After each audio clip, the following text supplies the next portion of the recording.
A few thoughts now on the special counsel and his lead investigator, who was, before all else, it appears, an anti-Trumper.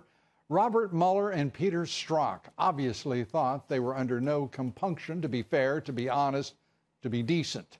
And now it's clear that Mueller thought he could remove Strzok as his head investigator and never have to answer a single question about the reason he did so.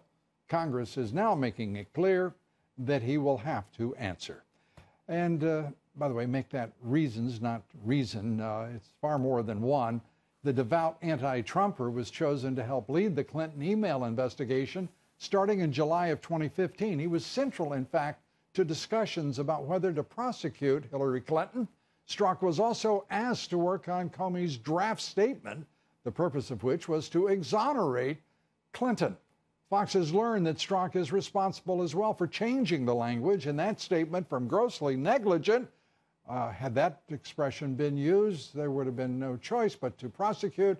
Instead, Strzok came up with the two, well, very innocent words, extremely careless, a device to exculpate Mrs. Clinton. Just weeks after the Clinton investigation, Strzok was assigned by the FBI to investigate Russian efforts to interfere in the presidential election, including the DNC hack, which, by the way, the FBI wasn't permitted to actually investigate, and Strzok apparently agreed with the DNC that they would just take somebody's word for the fact that Russians were involved in their servers at the DNC. Strzok's influence reached even the anti-Trump dossier, that discredited dossier, and Strzok became one of a dozen FBI officials who actually received the dossier.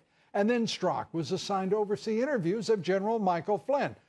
Are you starting to see a string of coincidences here and massive contamination of the entire process by an anti-Trump FBI official? Well, the Inspector General's office thinks so. It's investigating Strzok's role in politically sensitive cases, but he's hardly the only one, with massive conflicts of interest.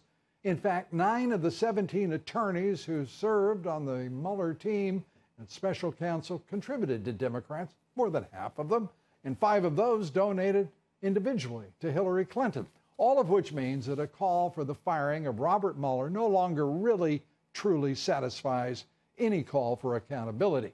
Strzok and Mueller and Comey, in my judgment, should be the subjects of criminal investigations and held fully accountable for crimes against a sitting president and the voters who supported them.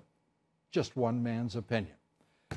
The quotation of the evening, this one from Martin Luther King Jr., who said, "He who passively accepts evil is as much involved in it as he who helps to perpetrate it.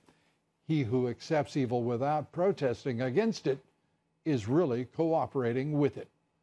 And so far, we're cooperating.